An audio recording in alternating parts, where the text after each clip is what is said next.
Sekarang saya akan cerita tentang kegagalan struktur, failure pada structure, dan kaitannya terhadap adanya sebuah code atau peraturan yang ada.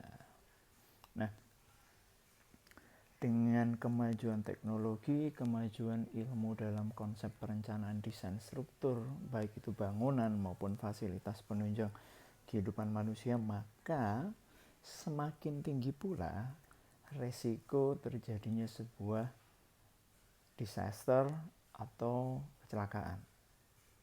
Simpelnya begitu. Kenapa? Dengan adanya gedung-gedung bangunan tinggi, dengan adanya bangunan-bangunan pencakar langit, jumlah manusia yang ada di dalamnya akan semakin banyak. Jika terjadi sebuah kegagalan, maka resikonya pun akan semakin tinggi. Nah, saya akan menceritakan beberapa jenis kegagalan struktur yang ada dalam struktur baja. Seperti di gambar pertama ini, kita bisa lihat ada sebuah kegagalan struktur pada baja dengan bentang panjang, di mana itu ada beberapa material yang tertekuk dan sobek. Oke. Penyebabnya banyak hal. Atau kita lihat gambar kedua nih. Di gambar kedua bisa kita lihat ada kegagalan struktur di mana struktur ini roboh. Kerobohannya diakibatkan kemungkinan besar mungkin juga kesalahan desain, bisa jadi, atau diakibatkan oleh gempa. Banyak penyebab yang menjadi kegagalan struktur, dan pada umumnya ketika terjadi sebuah kegagalan struktur akan dilakukan sebuah investigasi terhadap mulai dari bagaimana perencanaannya, apa yang terjadi pada saat terjadinya kegagalan struktur, dan lain banyak hal. Kegagalan struktur lain bisa terlihat pada gambar ketiga ini. Ini diakibatkan oleh adanya kebakaran.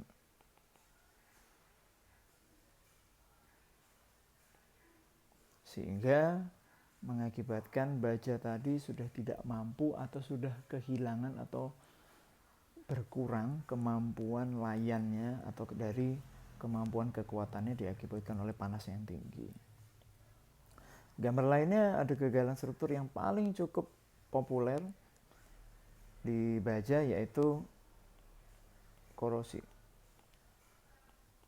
Selama kita ada di bumi, masih bertemu dengan O2, masih ada H2O, maka sudah bisa dipastikan korosi tidak akan bisa kita hindari. Kecuali kalau bajanya kita bawa keluar angkasa ya, kita nggak ketemu O2, kita nggak ketemu H2O, maka saya jamin bajamu bisa berabad-abad berada di luar angkasa.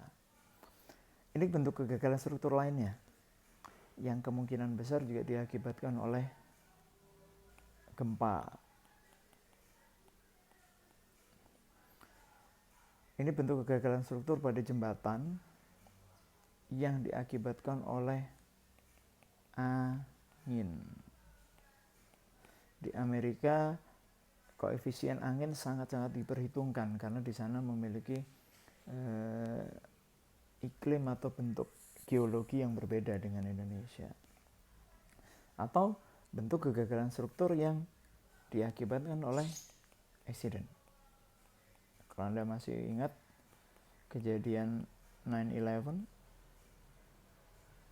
gedung World Trade Center yang strukturnya terbuat dari baja ditabrak oleh pesawat hingga luluh lantak sampai ke bawah untuk kedua gedung itu. Nah, oke. Atau saya ajak Anda untuk melihat sebuah kegagalan struktur lainnya.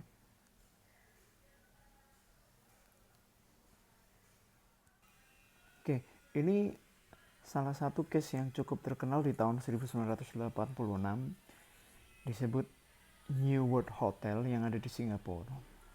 Nah, kegagalan struktur yang terjadi di gedung ini cukup mengagetkan karena langsung terjadi secara insidental. Padahal dalam konsep kegagalan struktur, struktur itu harus mampu berdeformasi dulu, berubah bentuk dulu, sehingga bisa memberikan alarm, bisa memberikan bentuk visual terhadap orang yang ada di dalamnya untuk segera kabur, segera keluar, untuk segera evakuasi. Namun pada kejadian New World Hotel ternyata tidak. Gedung itu suddenly terjadi keruntuhan. Setelah dilakukan investigasi, ditemukan bahwa gedung ini dibuat pada tahun 1960 dengan desain sebagai bentuk hotel. Namun, pada tahun 1980 awal, nah, kejadian di New World Hotel itu penyebabnya ternyata diakibatkan oleh gedung itu didesain sekitar tahun 1960-an, kejadiannya sekitar 1980-an. Dengan kemajuan teknologi, gedung itu mulai menambahkan beberapa beban baru yang ada di atasnya, berupa alat pendingin, mesin-mesin alat pendingin yang ditambahkan di atasnya. Yang tidak diperhitungkan adalah kemampuan layan ketika didesain tahun 1960-an melebihi ketika dilakukan penambahan beban di sekitar tahun 1980-an. Sehingga beban yang didesain oleh gedung ini di awal sudah tidak sesuai lagi pada tahun 1980-an dengan adanya penambahan beban-beban baru ini. Sehingga mengakibatkan collapse. Oke. Ketika kita ngomong disaster atau sebuah bencana, jadi kegagalan struktur, penyebabnya banyak. Tapi bisa kita bagi dua, yaitu pertama, diakibatkan oleh structural failure yang diakibatkan oleh human error.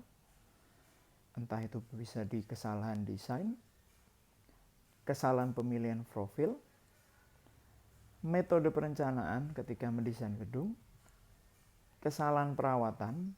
Jadi selama gedung itu beroperasi tidak pernah dilakukan perawatan, tidak pernah dilakukan tinjauan ulang, tidak pernah dilakukan inspeksi, sehingga mungkin terjadi korosif atau terjadi hal-hal seperti contoh kasus di New World Hotel yang video barusan kita lihat, itu lebih ke arah pada penyalahgunaan dari beban di awal lalu dilakukan penambahan beban baru di luar desain perencanaan sebelumnya, atau fungsinya yang sudah berubah. Pada beberapa kasus, sebuah gedung-gedung yang didesain memang hanya untuk hunian, lalu dialihfungsikan menjadi gedung-gedung kantor dan gedung perbelanjaan, akhirnya terjadi sebuah kolaps. Itu terjadi di Afrika, pernah terjadi hal yang serupa. Nah, hal-hal ini adalah human error. Hal-hal ini adalah human error. Namun, kita juga punya sumbangsi lain dari penyebab terjadi